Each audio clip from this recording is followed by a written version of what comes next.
Welcome to the Rensselaer County Regional Chamber of Commerce Connect with Careers Week, our spring 2022 edition.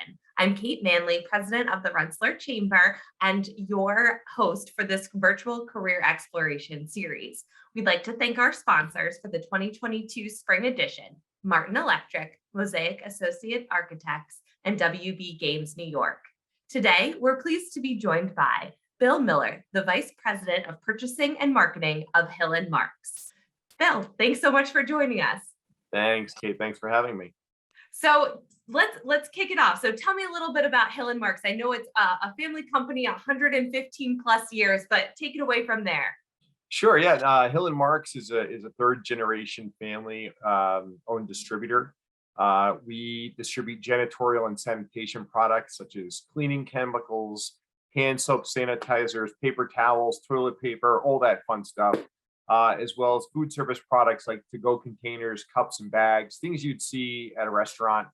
We're located in Amsterdam, New York, and we deliver to all sorts of businesses, colleges, hospitals, schools. Maybe some of the people that are watching this, you might see some of our trucks or some of our logos in your building at some of your paper towel dispensers or hand sanitizer dispensers, as well as state entities from all the way out to Buffalo, all the way down to Westchester County, and everywhere in between. We place a lot of emphasis on customer satisfaction, while at the same time encouraging our employees to have a healthy work-life balance, which we find to be very important, and really being part of our communities that we service. It's important to us. We've done a lot over the last many years, from food drives, backpack programs, and even this past year, we hosted our first ever trunk or treat for the Amsterdam community, which we were expecting it to be this big, and the police had to come to help direct traffic. So it was a lot of it was great. We love participating with our community. That's excellent. So what do you do with the title of Vice President of Purchasing and Marketing? What do you do on a daily basis? And maybe for some of our students, like, what is purchasing? How does that play into the role of everything that you do? Sure. So, I wear several hats at Hill & Marks, as you just said. I'm the Vice President of Purchasing and Marketing, as well as a member of our leadership team as well, which adds another level of complexity on a daily basis. But on a daily basis, I'm working with my purchasing team and our manufacturers like Georgia Pacific, Clorox, which some people might have heard of, or Gojo, which you might not have known the name Gojo, but if you've ever used Purell in your life, Gojo is the makers of Purell. Okay. So my team and I, we're working with them to make sure that we have the products that they manufacture coming into our warehouse in time for orders to go out. And it's really about inventory management and making sure we have enough to fill our orders, but also that we don't have too much that we're spending too much, and then we're not allowing profit to happen for the company. So I guess it's a balance, a fine line. Exactly. I guess the best way I can explain it, because when I was growing up, I had no idea. I didn't even know that supply chain and purchasing was a job. But the best way to describe it as a person is that, if you were going to the grocery store, let's say, and you wanted chocolate milk, and how much chocolate milk do you want to have? Do you want to get a gallon of chocolate milk? Maybe not, because are you going to drink a full gallon of chocolate milk before it expires? Probably not. Do you want to buy a little tiny container of chocolate milk? Maybe that's not enough to fit your needs. So you're going to find something kind of in between. And you go in, you buy it, and you use it. And as you're about to run out, you go buy more. That's probably the quickest way I can describe purchasing. But it's something that I've been doing now for well over 20 years between Hill & Marks and another company, and I happen to love it. I love dealing with the manufacturers, and I love dealing with our sales team and others. So that's what I do on the purchasing side. There's a lot of inventory. I can get into a lot of detail about walking through our multiple 1,000-square-foot warehouse and finding boxes with dust and trying to figure out how we turn that dust into money, which would be finding somebody that might be interested in that product, but at the right price, or maybe it's something that we need to kind of sell them on because it's close to what they use. Let's say you typically use, I don't know, the summer's coming, so copper tone sunscreen, but today we're going to use a different brand because it happens to be on sale. So that's kind of some of the things we do in purchasing. We help inventory move.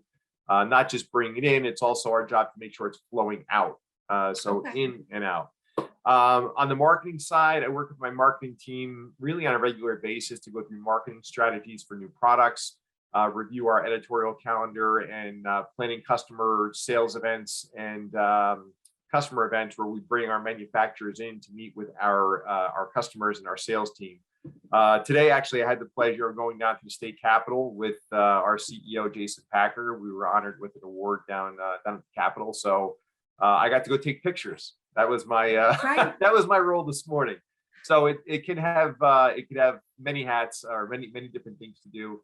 And then, as I mentioned, also I'm part of our leadership team. So myself and 4 or 5 others really kind of make the decisions on what the company is going to do, from anywhere from employee decisions to what we're going to do for healthcare to you name it. Anything that's going to involve the entire company that we need to decide on. The leadership team is involved in that, and we help kind of decide what we're going to do with after we've received all the information from the folks that need to supply it. That's terrific. And I'm tired. I obviously, stay up. yeah, you're late. very busy. And obviously with the past 2 years, brands like Purell and Clorox have been very important to consumers, Yes. and even conversations with New York State's push for sustainability and green and no plastic bags at stores, and even the restaurants with the different products too. There's a lot happening in your industry right now, a lot of changes. There's the New York State foam ban, polystyrene foam ban just was enacted this past year, and we, as I said, we do a lot of business with restaurants. So it's been a very busy and challenging 2 years, and I never expected in my entire life for supply chain and purchasing and all of the things that go with it to be the most talked about thing in the news at any point in time. It's kind of when people ask, well, what do you do? I'm like, I don't even know how to explain it sometimes. But now they get to see it. But now they understand. Yeah. They do. And people like to come and say, how's your day going? I'm like, did you see the news today? That's my day. That's how my day is going. Yes. Well, you guys are doing a fantastic job. So you talked Thank a little bit about being in purchasing for with Hill and Marks and previously in your career. What did your personal pathway look like? How did you get where you are now? It was not straight by any means, and I would say that I had a plan, and I failed to execute that plan, but that's okay. A lot of people do. So I originally grew up in New Jersey and came upstate to go to college. I went to college in Siena, and really my plan was to become a lawyer. And while I was in college, funny things happened. I was on my way home. I remember it was Halloween. And I was going down to go to a party with some friends from high school and such, and I got a speeding ticket on the way home, and that led me to get a job at Blockbuster Video because I happen to really like movies, and I didn't want to tell my parents that I'd gotten a speeding ticket. So I got the job to pay for the ticket. I liked movies, and I ended up keeping the job all the way through college. And worked my way up while I was in college to a manager, and then ultimately completely burned myself out. I just worked too much between taking 5 classes, doing an internship my senior year, working 40 hours a week. So by the time I graduated, I had just said I need a break. So I did get into law school. I deferred my law school acceptance, and I took a year to kind of figure out what I wanted to do. And while that happened, I decided I didn't want to work at Blockbuster anymore. It's not why I went to college.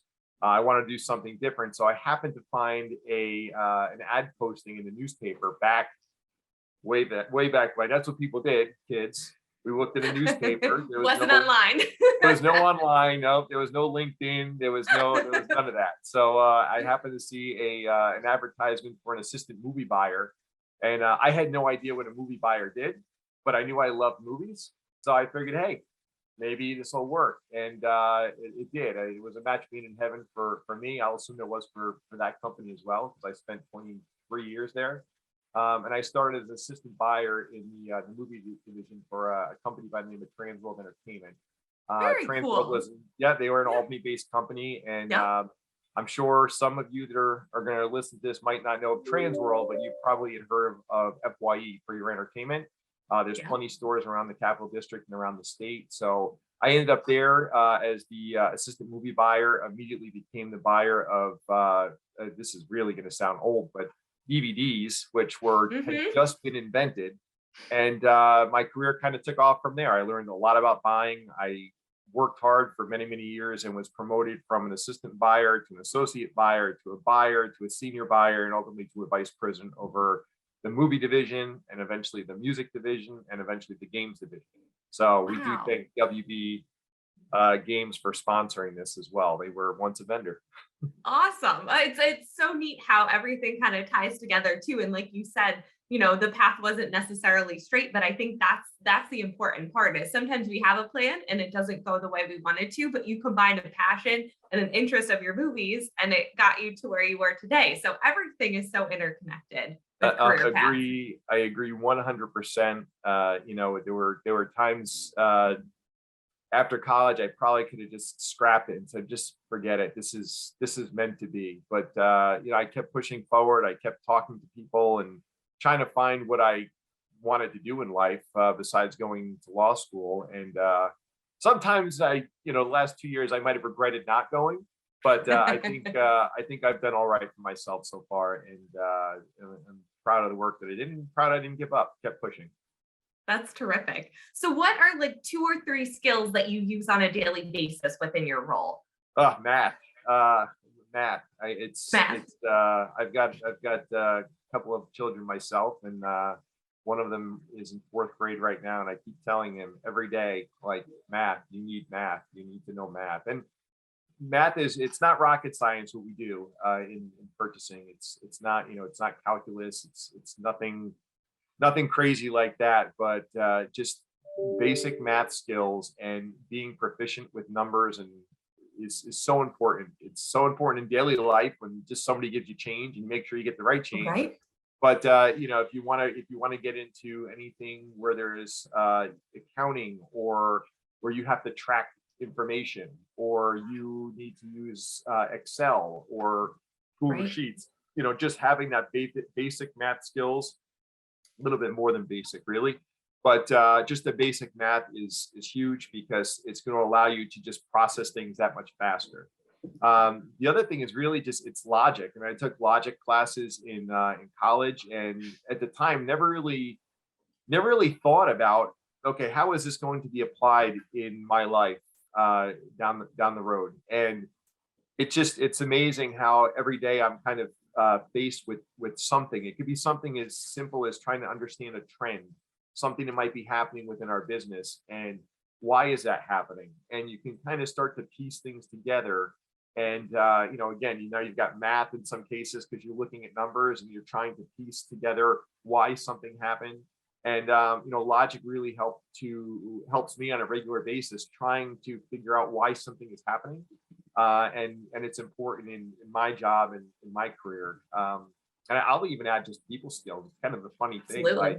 but in my position, I'm dealing with my own departments. I'm dealing with salespeople. I'm dealing with manufacturers, and sometimes I'm even dealing with customers. And everybody has different personalities, and understanding people and what is going to allow you to have a conversation versus an argument is very important. And that goes a lot to listening, just being able to listen. And again, I tell Absolutely. my oldest son right now, maybe he'll be seeing this at some point, but you need to listen before you speak. Make sure you're listening to everything that somebody is telling you, and then process and then come up with whatever you have to say. But if you're not listening, you really could set yourself on a bad path. That's great advice. So when you talk about Hill and Marks as a company and even just the industry of supply chain and logistics, what are the types of career pathways that exist in this industry, and what do those pathways look like if someone were interested in getting involved? Sure. There's several within our industry. There's several. I mean, we are a distributor, so we go from I'll take it from our business and then the people that we deal with. So as a distributor, we have transportation. So we have trucks coming Mhm. into our building, and we have trucks going out of our building. And truck drivers right now are in short supply, and their salaries are going up. And Absolutely. there are not a lot of people who are getting into transportation, which means it's going to be a bigger challenge over the years. So we do have positions with regarding transportation with not even just the truck drivers, but somebody who plans the routing of how those trucks travel throughout the state.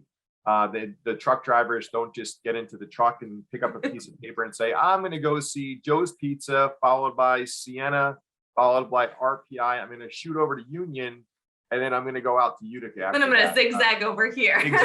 Exactly. So in our business, we do have mapping software, and we have a transportation team that works with that software to put in the destinations, and then allows the system to pick out the best route that's going to be the most efficient, so that you mentioned sustainability before. We're very focused on sustainability. So we like to find ways where we're going to reduce the miles that our trucks have to drive, because then we're also reducing our carbon footprint.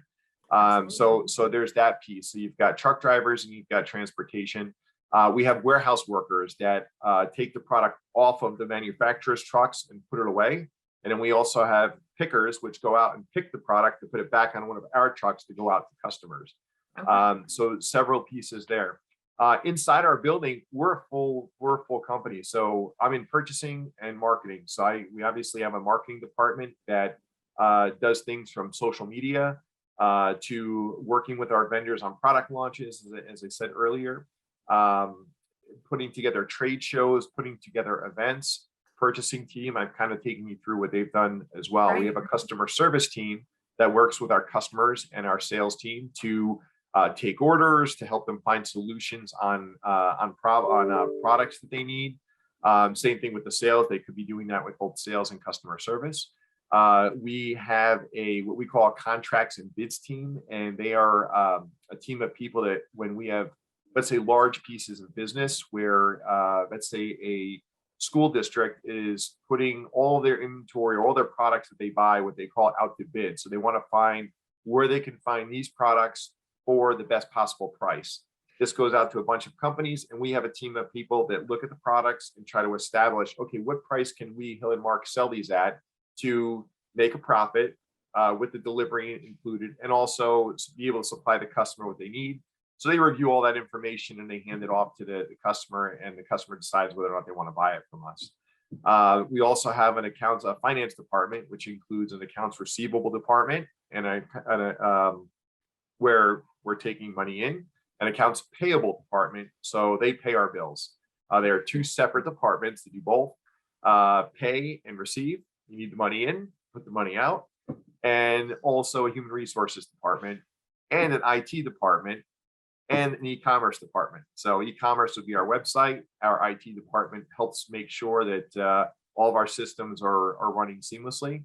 And I can't leave out our sales team, right. Our internal sales team, the Hill and Mark sales team, which they go out, and actually we have two. We have an outside sales team. Those are people that you would see out of the business, and they are out selling product to a customer.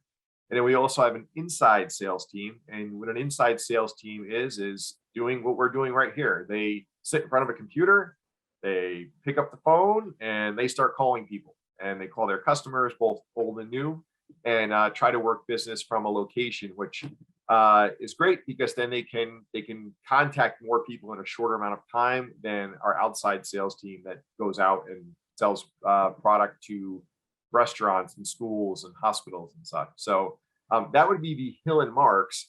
And then, right. As I said, we also deal with manufacturers, and they have the same thing.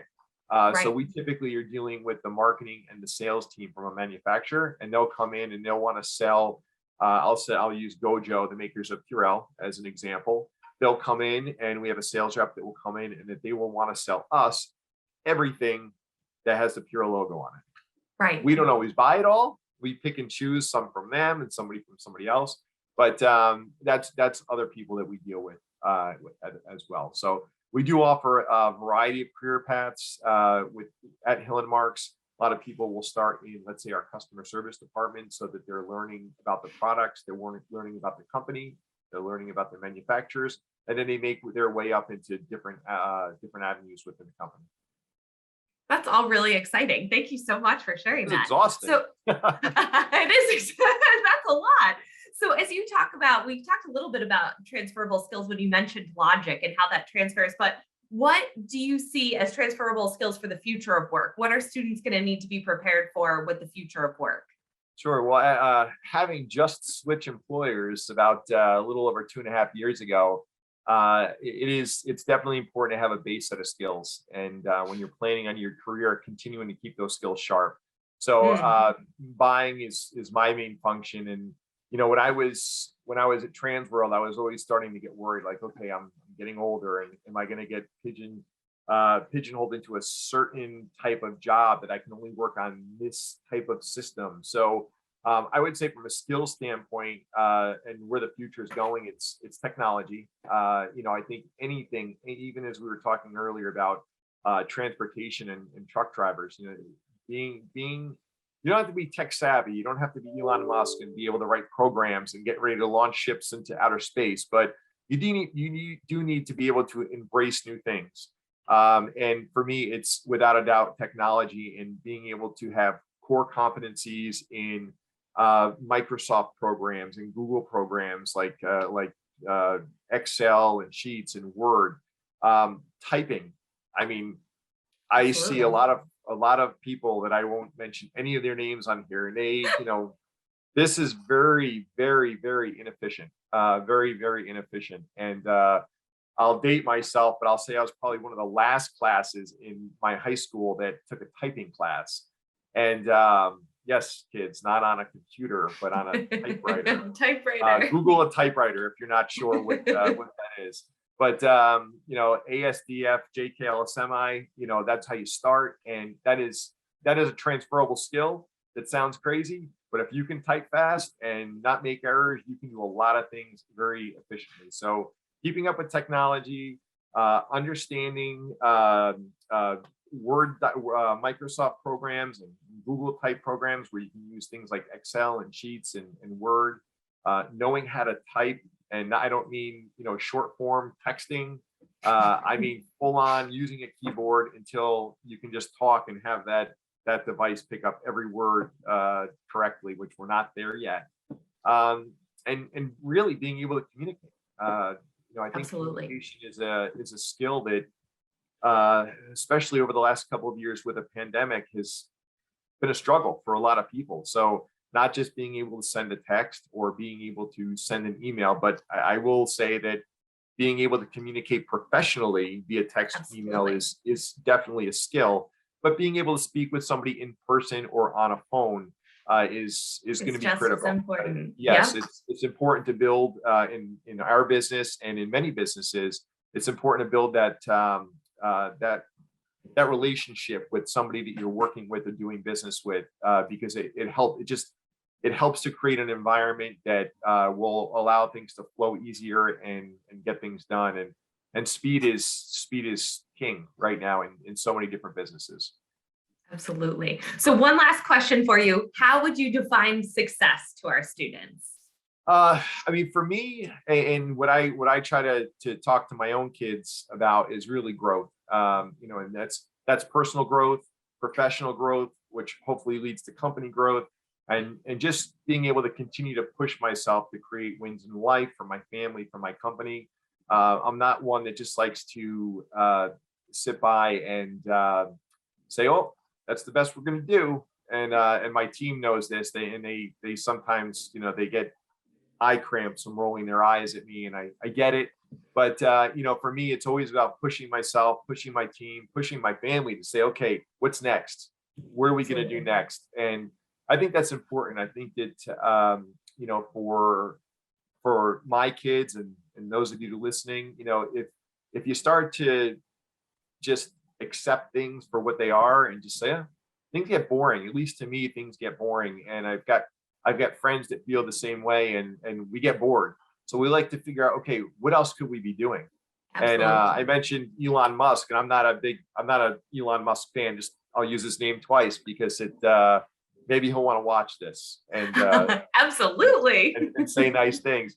But he's the type of person that he does not just accept. He wants to continue to grow and push. And I'm sure at one point in his life, he was as young as everybody who's going to be watching this, and heard something or said something, and he pushed himself, and he has done some phenomenal things that have really just changed our lives. And not that I'm anywhere close to that level, but I do like to keep pushing myself to make the people around me better, my family better, my company better. So I think that's a definition. That's terrific. That growth mindset is really critical. So thank you so much, Bill, for joining us today. We really appreciate it. And thank you to our sponsors, Martin Electric, Mosaic Associate Architects, and WB Games.